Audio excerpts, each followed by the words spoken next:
Welcome everyone to this new HPE Developer Hack Shack recording session. Today we're going to do Ansible 101, a simple introduction to Ansible Concepts. Along with me today is Bruno Cornec, who has helped me develop the content of this workshop, and we'll be going through all together throughout the different steps of the labs.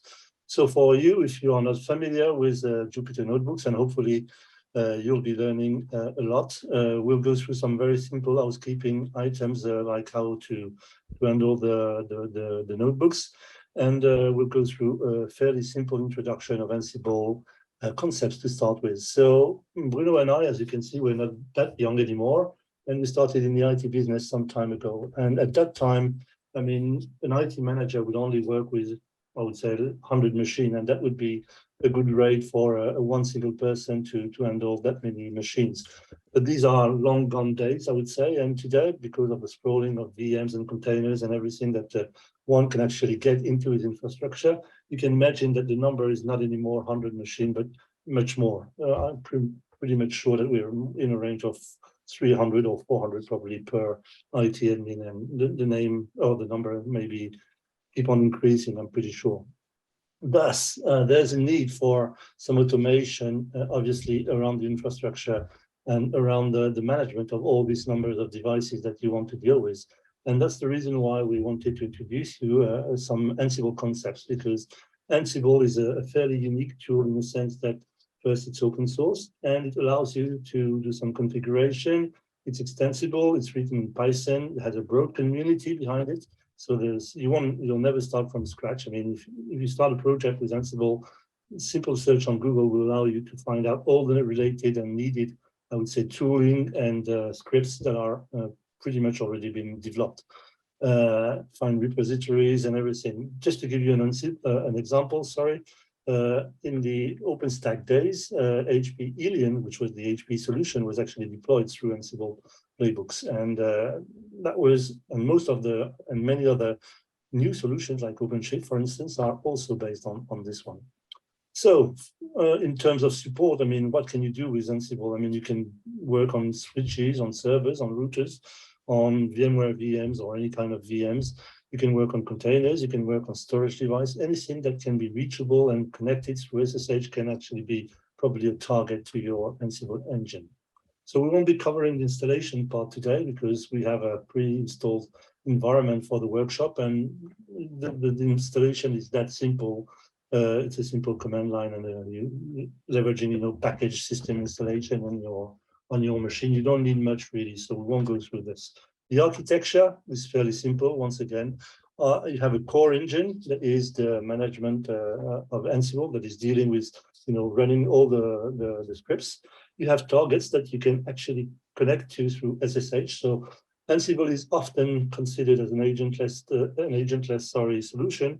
We'll see in the details throughout the labs that it's by naming convention, it's agentless, but in the real world, there is this SSH agent that does the work of providing the connection and a mean to run the different scripts.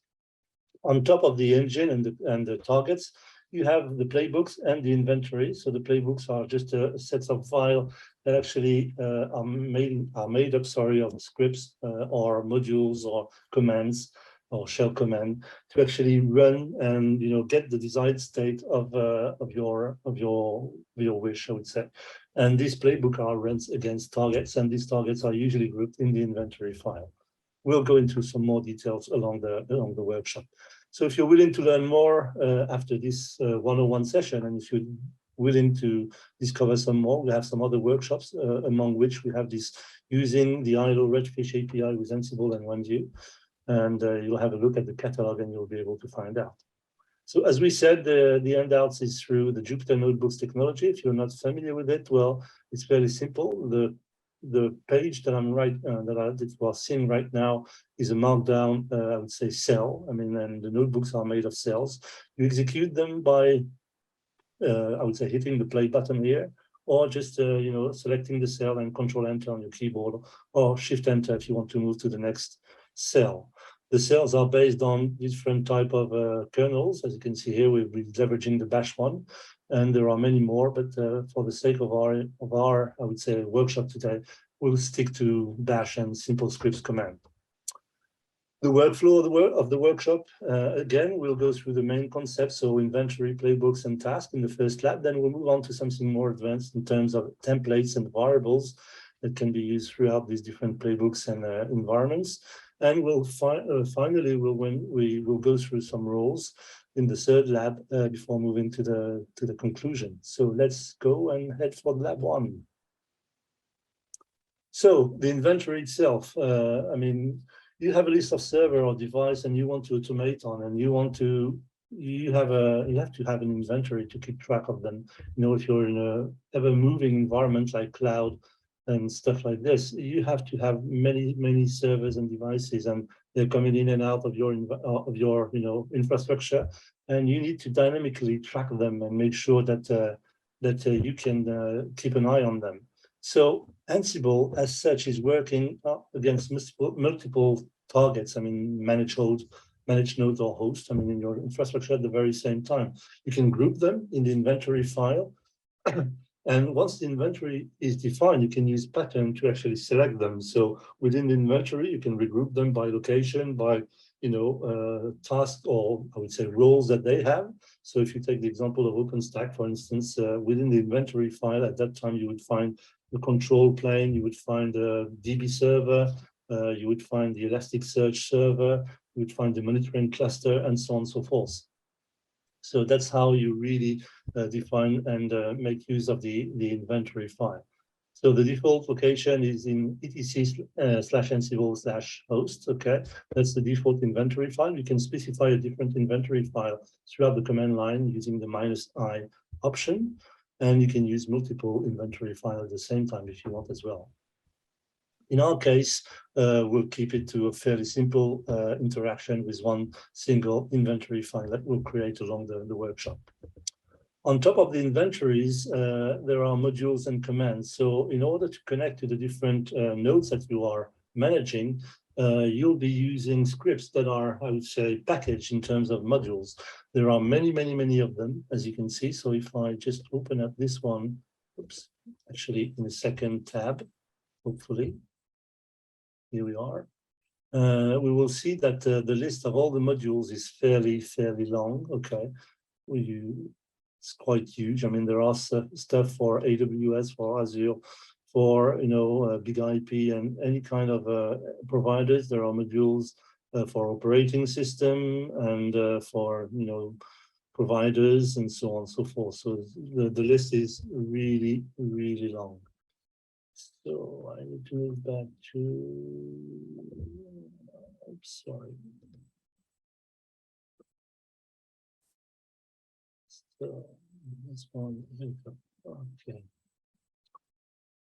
So yeah, the list is very long for modules, and you can see that even HPE is providing some Ansible modules for its dedicated, I would say, infrastructure solutions. So there are examples for the Elytra and SimpliVity here. So let's start with simple module that is called ping, okay, and that will actually perform a ping command on the local host. So what we're doing here is just run this fairly simple command. So as you can see, this was markdown cell, okay, markdown here, and this one is code cell. And now we're going to execute the code just by playing the play button. So as you can see, the command was fairly simple. I was using the Ansible executable. The target was the local host, okay, the local machine, and the -m was just telling me that I'm using the model called ping. So check the results. The local host was a success. I mean, the ping respond, and I got a pong response from the ping. So there are many modules that you can use this way. And for obviously, this simple example is a simple CLI type of example, but it's just the idea of introducing the modules. So you will see that there are many commands that are available through the modules. You can also use simple shell command that you can integrate in your environment if you want. So in this case, what we'll be doing in the next example is just to launch an uptime command, which will give us the uptime of the server. And again, the target will be a local host. I'm using the -a here just to tell that it's a shell script, a shell command that I'm using right now. So let's do this again. Okay, so here I get the result for the local host. I mean, it's been up for the 16 days so far. So -m module -a CLI, I mean a shell command. Okay, so we're going to start with a simple, thing now with task. Okay, we're going to create our first task. The Ansible execute task in order. So over time, you can pile up some tasks, but they will be sequentially run, and they will be run against a different host and different pattern that was defined in the inventory file. For each task, there are some specific arguments that you can pass on all the different targets. And whenever you're done with the task, you move to the next one, and so on and so forth, depending on how long and lengthy is the number of tasks you have defined in your playbooks. Okay, so when you run a playbook, I mean, you return information about the connection, you return information about the task you've run, whether it was succeeded or not. You also get the output of the task. And in some cases, you may also get, if you want to somehow break out of an error, there are some ways of doing so as well. So in our case, what we're going to do is just create another task to run this ping command into a playbook. Okay, so the playbook, as we say, are a way to repeat and actually reorganize the different I would say tasks that were that you can somehow, as I said, pile up. Okay, so you can see that we provided a link for some examples in the Ansible repository. You will see that there are so many of them. I mean, there is probably little chance there isn't a scenario that hasn't been addressed that you would look for in this list. Okay, so with the playbooks, you can actually declare some configuration. You can orchestrate some steps, things that you were originally doing manually. You can actually embed them in some tasks and scripts, and actually you can run them on one or multiple target machines, and in a defined order. That's very important as well. And you can run the task either synchronously or asynchronously. It's also very important. So that's a very, very important way of, creating some automation and having the possibility to do and run infrastructure as a code. Okay, HPE is developing actually some content right now for Greenlight based on some Ansible playbooks and so on and so forth. The playbook are very important. There are files that you need to write. They are based on YAML. Okay, it's readable, it's human readable syntax, but you have to follow some rules when writing down some YAML file. So it has to start with the 3-. There is a very strict rules about indentation. So if you don't follow the rule with tabs and spaces, well, you may end up in something that will, be having your head scratched, I would say. So let's have a look at a fairly simple example here with a web server. So we start with the 3-. The host will be the web servers, the Siri. So I want to update 5 machines at one time, okay? And the roles that we'll be using, these are commons and web app. Common is, for instance, a task that could be dealt with for all the different operating systems that will be used in the environment. Let's say that you want to have a common ground for all your OSs. So very, well, they have all static IP addresses, that's fine, but they have the same level of updates from the operating system. Security-wise, they have the same configuration for SE Linux, and so on and so forth. These are all the things that would be common, that you want to have communalized across your infrastructure. But then again, building up some different type of applications, some may end up as web servers, some of them may end up as database servers. So you would have specific roles and specific actions and tasks that will be assigned to these machines, and this will be defined through roles. So we'll see that here for the web servers, you have the common and the web app type of role that will set up the operating system plus the web application. And the second task, as you can see here, is doing an application server, so content server, rather, let's say. And again, same, a common role and a dedicated content role for adding some content into the machine. So what we're going to do here is simple ping command. So we're going to create a place. So it's a test.yaml file, okay, that we're going to create. The host will be the local host. We won't be gathering facts. So the gather fact is a module that allows us, or allow Ansible to actually retrieve data as it's connecting through the remote machine. So in some cases, the data retrieved will actually be used and reused by Ansible as variables. So it's gathering information, you know, IP addresses, what type of operating system, what type of host hardware it is, and so on and so forth. And in some cases, I would say later on, these variables that have been stored can be reused to be parsed and used for additional scripts. In our case, I mean, we won't be gathering any data because we have the information that we want to ping the localhost, and that's all that we need to know, and that's all that ping needs to know to run its command. So we're creating the file, okay? So we're generating here the test file, okay? And a cat at the end just to show what was the content. Now we're running the test, okay? YAML playbook, okay? And here we can see that it was run on the localhost. The task was pinged. The target was localhost. It went okay. We have a recap at the end, so everything went fine.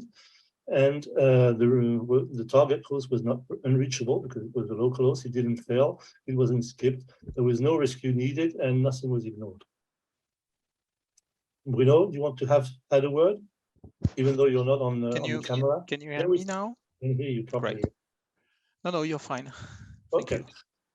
So let's move on with inventory and tasks. So we've talked already about the inventory. I mean, saying that the Ansible represents the machine it manages in a file, which is a mini format, and allows you to actually group them on your own choosing, I would say. So once the inventory is built, I mean, you can actually reuse, and you can assign them to other stuff. So the inventory can be a real dynamic, I would say, file. It can evolve over time.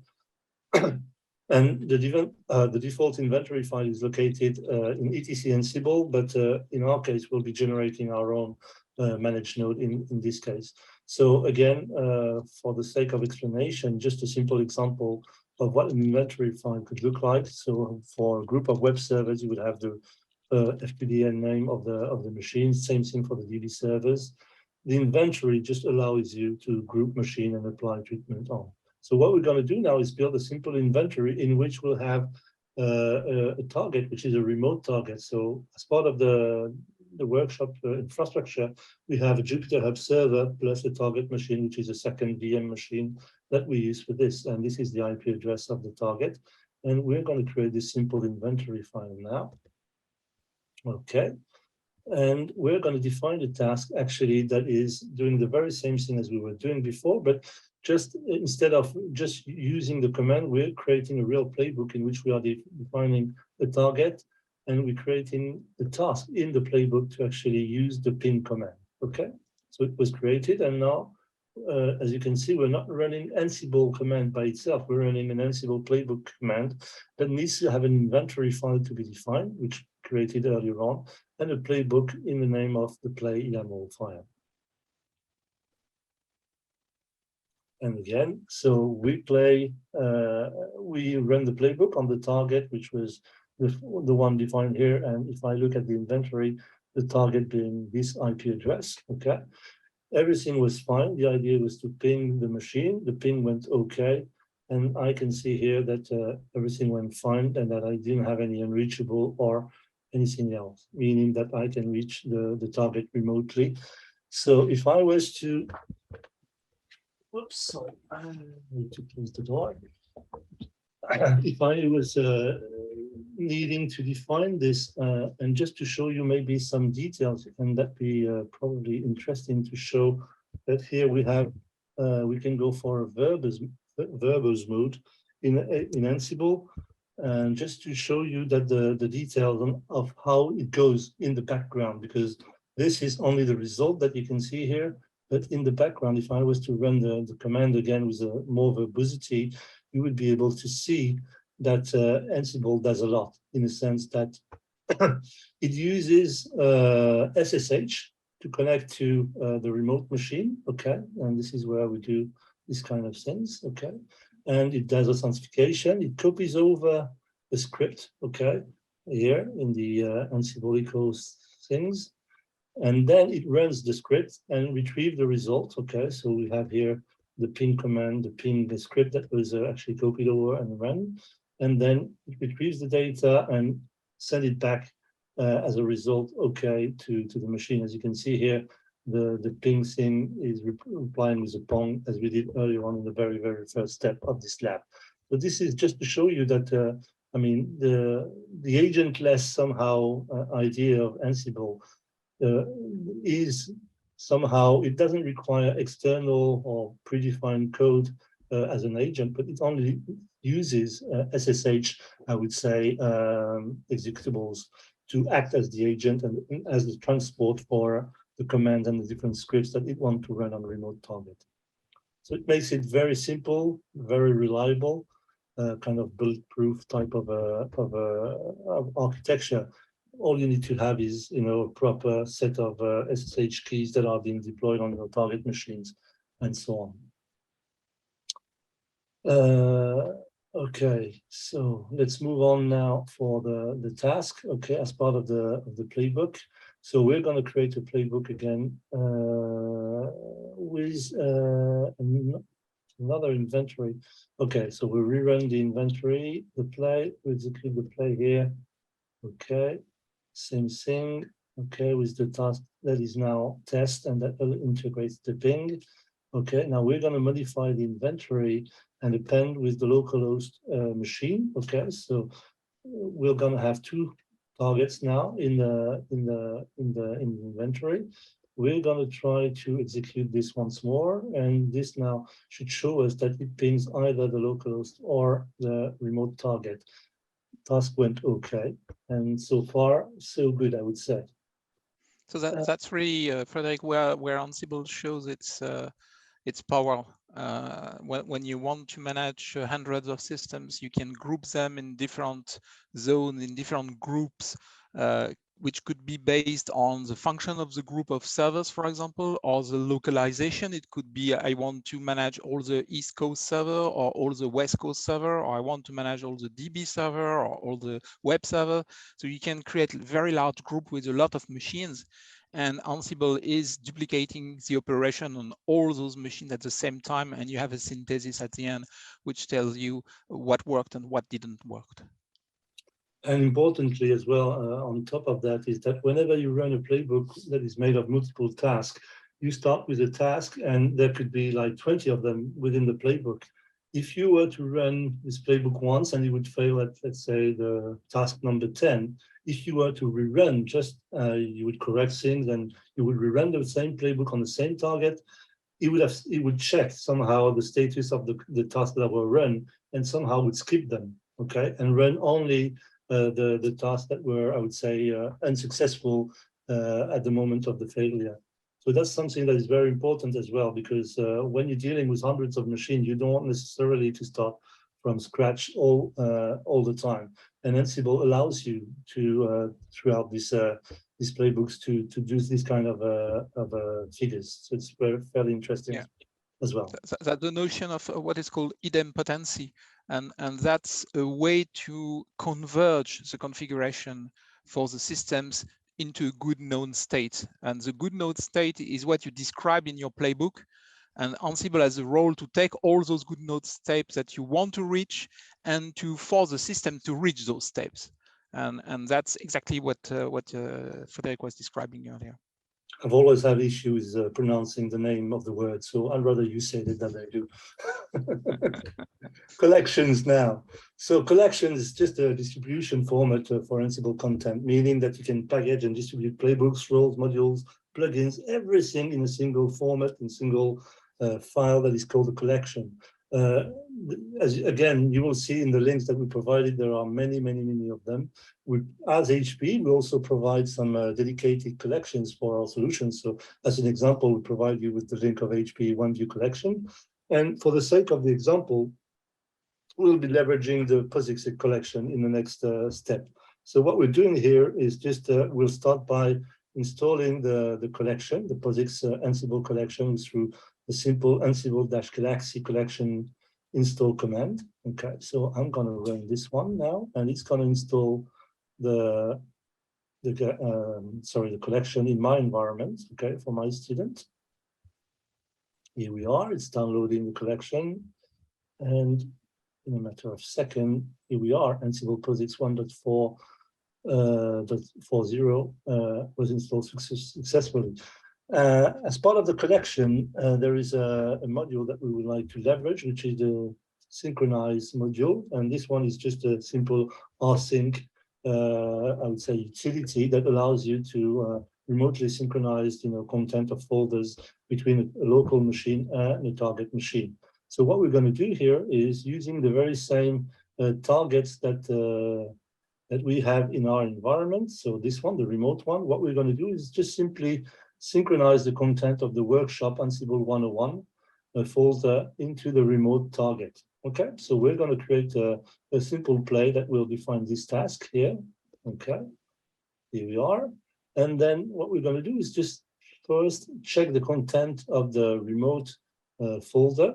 And as you can see here, through a simple SSH command, we can have an ls command that shows that the student folder on the remote target machine is containing regular files, but not the one that we want to synchronize, which is the workshop Ansible 101. So what we're going to do now is just simply play the book. We've seen here that, okay, the synchronized, task was run on the target. Status got changed. Okay, so something changed on the remote target. Everything went fine. So now we're going to check the results just by running the very simple ls command once more. And here, as you can see, now the workshop Ansible 101 folder is present on the remote target, meaning that obviously the synchronization went okay. So that's just a simple example to show that out of the collection, there are many things that you can use. And rather than taking a simple, I would say, bit of a tooling capability, you can have a bunch of them that are regrouped in a collection, and that would save you a lot of time in the idea of preparing some work using Ansible. So in summary, yeah, go ahead. Maybe what we can underline here is that the Ansible community is very wide and provides a lot of content to practitioners. So not only you have a large set of collections, and HPE is also publishing some collections to deal with our own equipments, but you also have lots of modules which can be invoked separately as well. If you go on the web pages that describes them, you have really a lot of content that you can leverage. Yeah. Correct. Playbooks that we can leverage as well. Yeah. So what we did in this first lab, we discovered the task, the playbooks, and inventory files, okay, to interact with the different systems. Now we're going to try to talk about the templates and variables. Okay, so let's head for that too.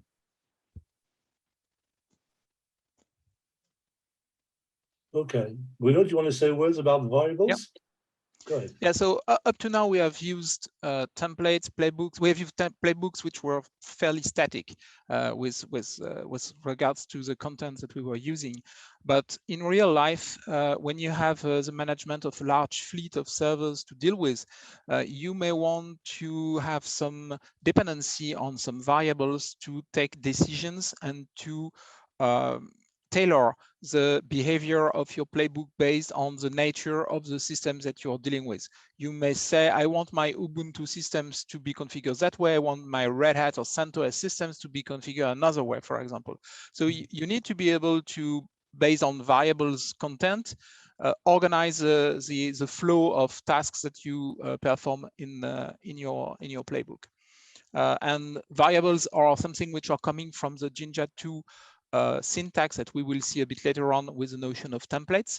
And that's one way to take into account the variation of your environment.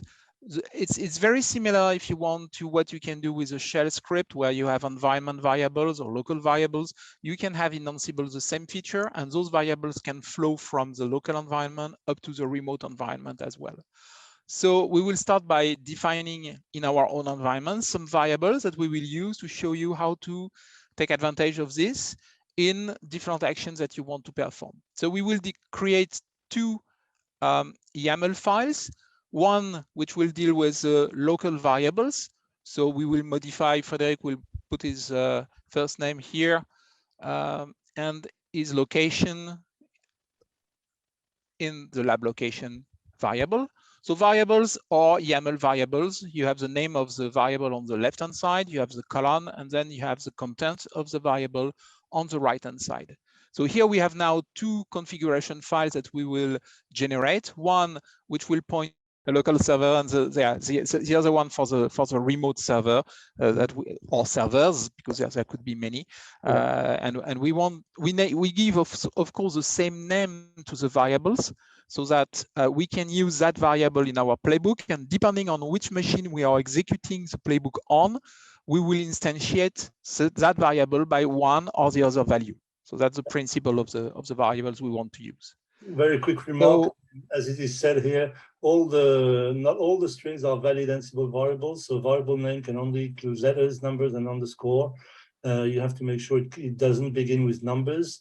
It has to begin with, it can begin with an underscore and so on. So there are a few, I would say, things that you need to know, just like YAML file. There are simple yet very strict rules that one needs to follow to make sure that variables files are being taken care properly into account.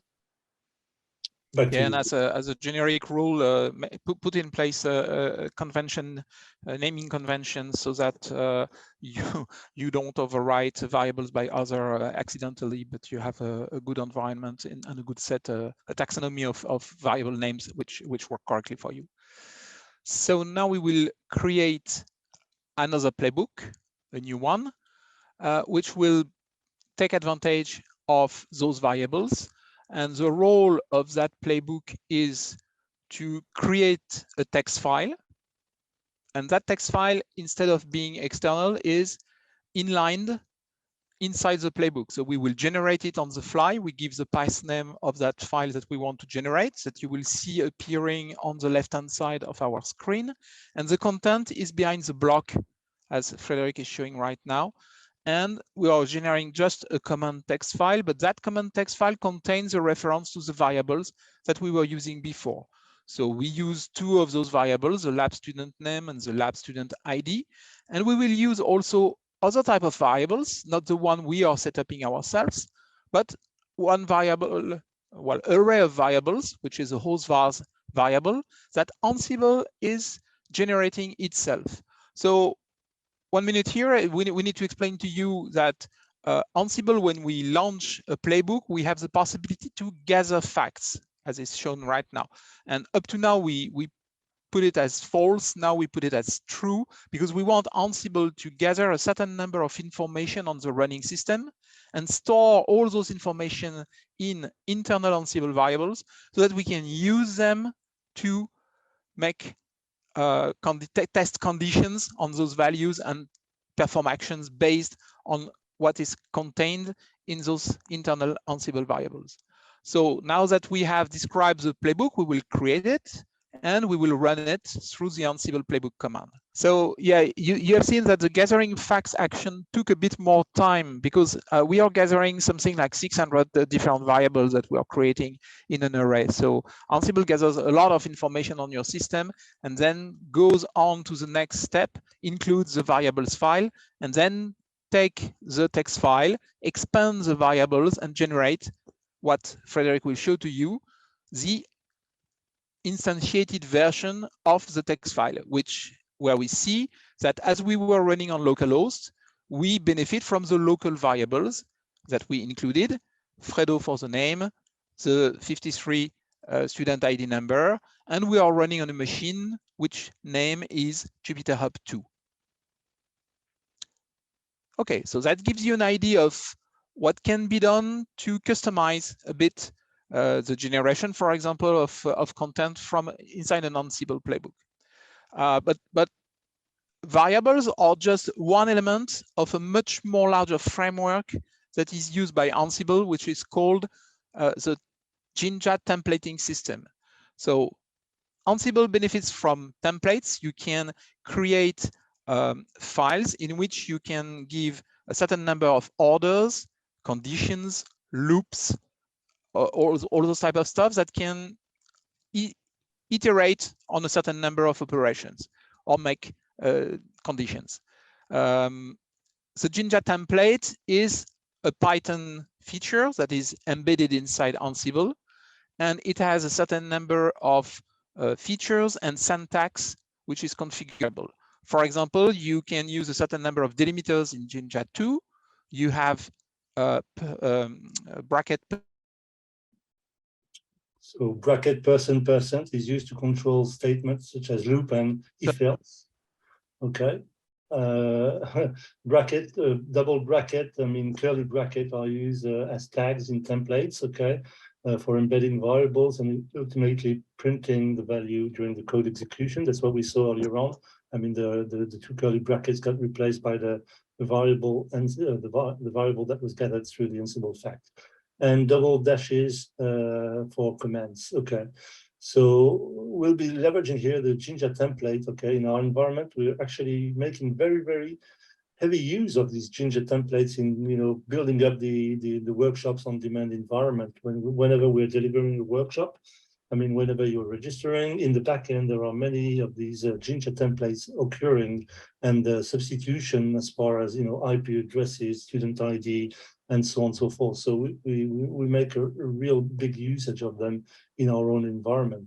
So in the second example here, what we're going to do is just define a play that will again include some variables, the local variables, some more. Here we're going to template. So we'll make use of an existing template to actually generate a new file. Okay. So if we take a look at the play, okay, this is the one. Whoops, sorry, I'm wrong window here. So stop moving, play, okay. So the play file has been created. Let's take a look at the Jinja template itself now that we're going to leverage to generate the new file. So as you can see, this is the content of the template itself, and it actually gets some, double the curly bracket here to get the student name, to get the student ID, and so on for the Ansible variable itself.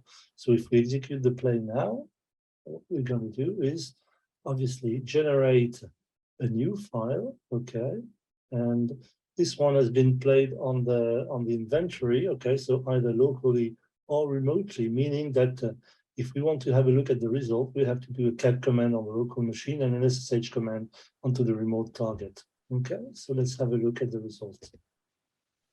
So first block shows us that the file is generated, okay, blah, blah, blah, lab 3.2 for Fredo, and it's running on Jupyter Hub server, okay. The second block, which is running remotely, means that it shows the very same set of variables that have been substituted, but this one is running on a remote machine, okay. This is the second VM that I was talking about at the beginning of the workshop.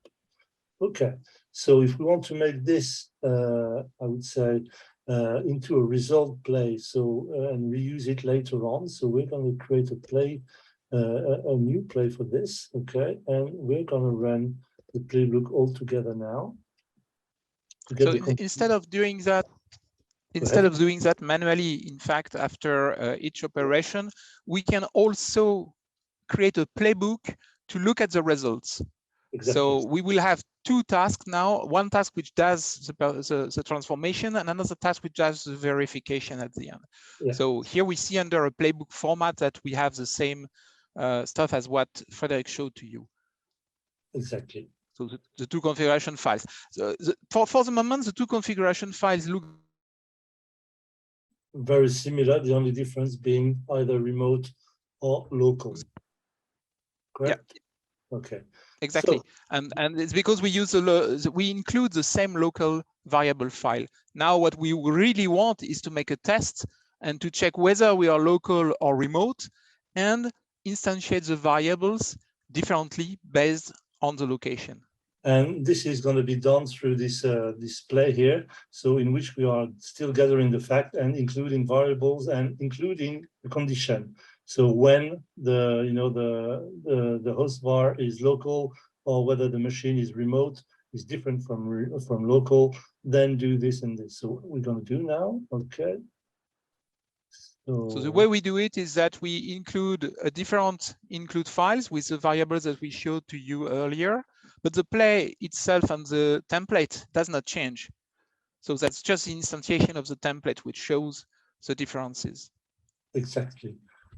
So we can also use, because we did a, hold on, You didn't execute it right now, so you need to play those stuff. Okay, because I was playing the previous one. Sorry. Okay. Yeah, exactly. Okay, the template itself. Okay, so we can see in the template that it will be showing whether it's running locally or remotely, depending on the variable that we used and I would say substituted. So if we execute now the code.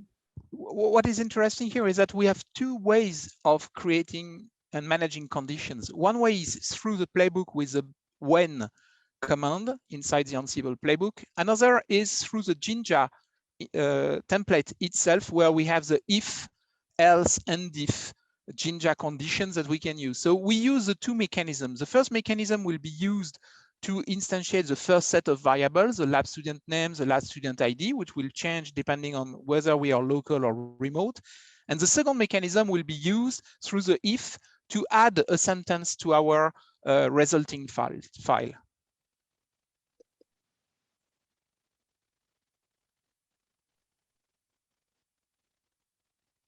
And here we are, as you can see, and as Bruno just explained it, okay? So we're running from Apollo with ID 11 when we're remote and we're placed on the moon. And if we're running locally, I'm Fredo with ID 53 and I'm running on Jupyter Hub server. And all the different variables got substituted then, I would say, based on the different conditions that were met. And the second sentence, I am running locally or I am running remotely, yeah. Itself has been generated through the if then else inside the templating. Yeah. So let's see another type of condition. I mean, Bruno already said it. I mean, what if you were to use some servers that were running Ubuntu or CentOS? So we just made a very simple, I would say, task here that was checking the curl version, the curl package version, and depending on the operating system, register the information and display it. So we're going to run this one, which is creating the playbook once more. And we're going to execute the playbook now. And hopefully we should be seeing that one of the hosts is running Ubuntu and the second one is running CentOS. So we should get a different output for the different commands. So as we can see here, so on the remote target, okay, we can see that the curl version is 7.29. And on the local machine here, this one is 7.68 on Ubuntu. Okay, we also wanted to introduce looping. So as such, Bruno came out with a nice idea of, I would say, querying the API endpoint, which is a database of all written books. Okay, it's a publicly available API. So what we want to do is do a curl command and retrieve some information. So on top of this looping, in order to do the looping, you need to define obviously some ranges, okay, in which you want to loop. So you have to determine a book min and a bookmarks variable that is really the numbers that you want to interrogate, the range of, I would say the range in between you want to interrogate the API on. So we're going to create this playbook here in which it will run locally. Okay, we won't be gathering fact because we're interrogating an external API endpoint. The task is to define the first thing is to define the first range or the first I would say figure of the range, and then the maximum figure of the range. Once this is defined, obviously we'll do a second task that is to go online and do a curl command against the API with the different, I would say, limit that we have defined in bookmin and bookmax. And we will register obviously the result of these URLs. And the idea is to retrieve some, I would say, JPEG images or say book cover out of the range that was interrogated. And in order to do so, we'll leverage the loop feature in which we are defining the range between bookmin and bookmax. Okay. Finally, we will store the covers in the picture folder here within our notebooks environment. Okay. So let's run the play here. Okay. Or create the playbook. Okay. Let's run it now, and you will see that okay, we have defined a range that is between 20 and 25, I think 2024. We're now interrogating using the loop the different URL for each of the items that we wanted to retrieve. Okay, And if I was to look at my picture folder here, I can see now that yeah, this has been created just a moment ago using our Ansible script. Okay. Bruno, do you want to take over for Vault and Secrets? Yes, if you can hear me, I will. Yes, we can hear you. Okay, so one annoying aspect that we have seen maybe with the verbose mode is that if you use passwords, they may appear in clear form, or you may have to pass some password information to perform some actions sometimes. And you don't want those passwords to be stored in playbooks or in configuration files. You want a better mean to store and manage them. So Ansible is providing to you a vault mechanism, which is a place where you can store encrypted password and ask Ansible to use them directly without the need for the password to appear in clear text form anywhere. So Ansible will you just use the encrypted form and decrypt it on the fly in memory, but it will never be stored anywhere. So for this type of test, we have to set up, and that's part of the lab environment. We have set up a web server, and the web server, which is available here externally on the notebooks 2 hpedev.io and port 10,023. And Frederic will show to you that the web server is running and is running instantiated, as you can see here, for you. So it's accessible from the outside. What we also have as part of that web server is a private content linked to the student. So the student 53 has a login page, which is private for him with a specific password. So this is the credentials that have been generated during the setup of the lab environment for that student. And when you register for a workshop, you get those information. And you see here that we changed the testing page, which is now not testing 1, 2, 3, but testing student 53, and it's installed for that student. So we have a special zone in our web server, which is reachable only for the student, providing that the student gives you a user, login, and a password. And what we want is to show to you that we can store that password in a vault so that it does not appear in queries that we are making to that web server. So we create for that a specific playbook. And first, we will show to you that using curl, we can make queries on the web server. And that's what we will use to show the demonstration, because it's non-interactive. It's easier to make a modification on the results. So now here we have made just a request on the standard web server. Now what we want to do is to perform the same curl request, but on the student using the vault. So we will create a playbook which will check the URI.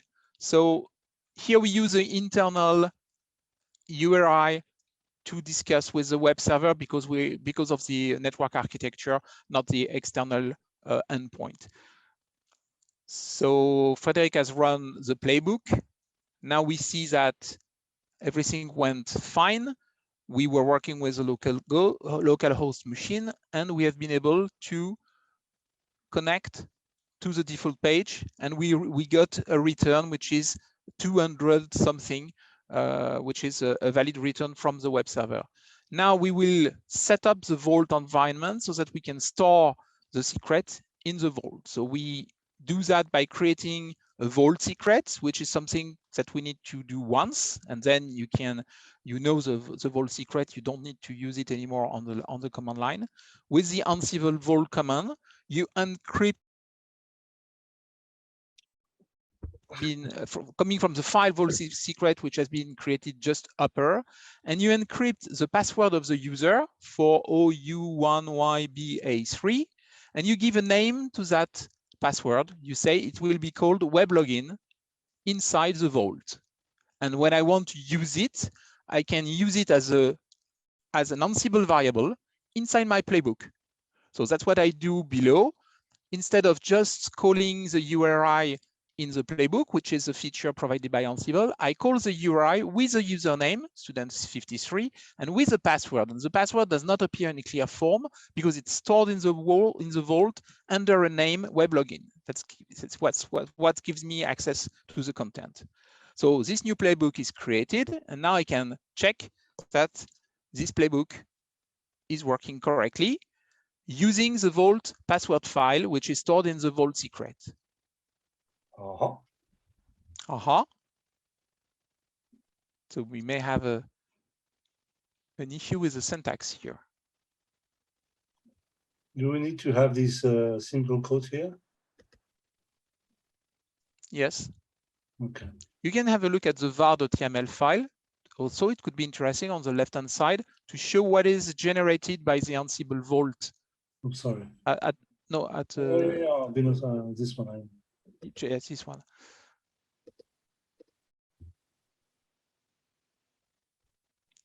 So you see that you have a web login variable, but which has a problem in it because in the generation we have twice the content. Maybe you run it twice, Frederic, during the test. So we have generated a file which is not correct from a syntax point of view. So if you remove from line 7 to line 13, we should be in better form with the vault content. Yeah, that's what we need. So we need the format of the vault is the keyword on the left-hand side and the encrypted result on the left-hand side after the colon. That should be from a syntax better. And so you see that, okay, we still have a failure, but you see that even if we have a failure, the result is censored by Ansible, which means that Ansible does not display the value of the password that it's using. So you are safe. Even if you increase the verbosity, you will never see the content of the variable on the screen. There is no way to recover the password of the user once it has been stored in the vault. Okay, we'll have to work on this one, but somehow we get the idea of what is the vault. We need to move on to the next lab because we're running out of time, Bruno. Sorry about this. Okay, so roles. Well, roles is just not the end of the road, but really the idea of roles is really to embed and regroup all the things that we've seen earlier on, meaning that as we saw at the very beginning in one of the examples, for each when you regroup machine, you can have roles associated to them, and the roles are a combination of all the different artifacts that we had built previously, meaning that there could be tasks, it could be endless, it could be templates, variables, and so on. So as you can see here in the example, okay, for a playbook, you have a site YAML, which will define information about the site where it needs to go through. You have the web server YAML file and full server, and for each of them, you have some roles that are defined. So either the command roles that will define, as I said, some operating system related task, okay. There will be endless that may be run at a given time for some reason. Some library will contain some other scripts and important file that may be needed as part of the automation. Same thing for file templates. We've seen this. The variables that can be embedded as well as part of the role itself, so that you can define here, and some other stuff. So in our case, what we'll do is we'll regroup everything that we've done earlier on in the previous labs to create a simple role that will do the very same thing that we've done in multiple previous labs. To make it just concrete, Frederic, if we take the example of Apache as a web server, in the role we will have the configuration file, which will be generated through templating mechanism, for example. You will have the content of the web directory. You will have a handler which will reload the web server when you make a modification, etc. And all those operations that are the life of the web server Apache, you group them in the Apache role, and you can reuse that role in different sites, in different environments, on different operating systems, in a similar way. So that's really a way to share a set of configuration items around a specific feature.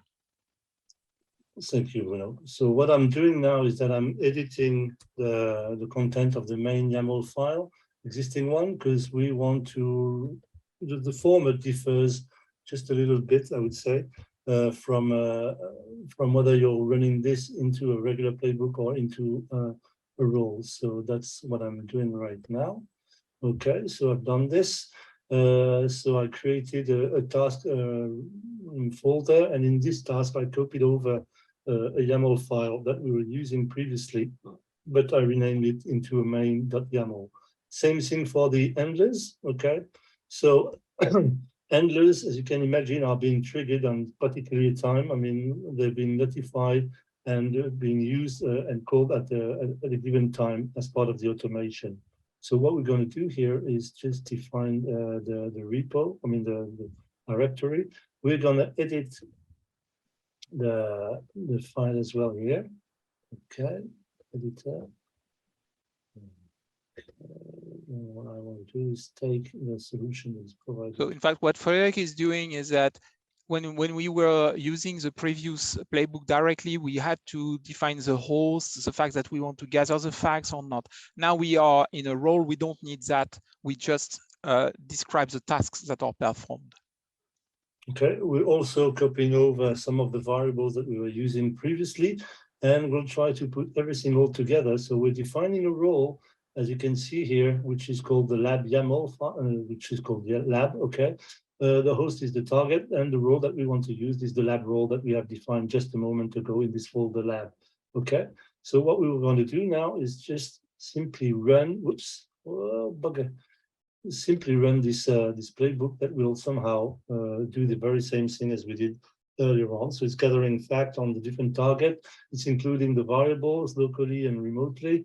It's using the template file that we provided earlier on, and actually did the work of replacing the different variables that we wanted into this text file.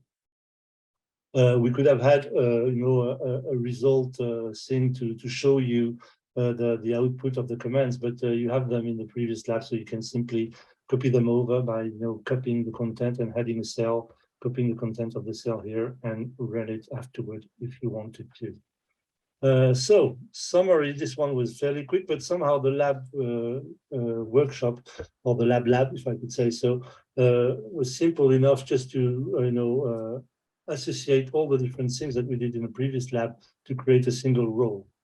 And that's what you would end doing in a regular, I would say, day-to-day work with Ansible. These are the things that you would have to create the task, the playbook, and associate them into roles that you would assign to some groups of servers. Important last thing, conclusion.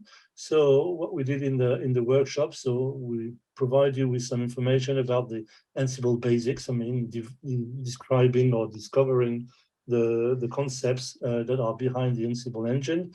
The idea is to do a one-on-one session, so we didn't go into the depth of the product and the solution. This is to be done in the next, I would say, version of a new Ansible workshop that we're going to create, a kind of a 201 session in which we will, I would say, dive deeper into some of the things that you can do with Ansible and maybe HPE GreenLake, for instance. Before we leave, we would like to remind you that at the end of each workshop, you have to go for a survey. It takes only a minute to go through. I mean, it will allow us to get some feedback from you, whether you like the content of the workshop itself. The future workshops you would like to see, there is a list, and you can actually select them if you want. And I think that's really all we needed to say. Maybe some last comment, Bruno, or are we okay? You still issue with your mic. So I'll translate for everyone. Bruno is thanking everybody for participating to the workshop, and hope that the content was good enough and that you enjoyed the content that we provided to you. Hope to see you soon. In some new recording session, and hopefully onto our Workshops-on-Demand catalog. Have a good day and take care. Thanks for attending. Bye-bye.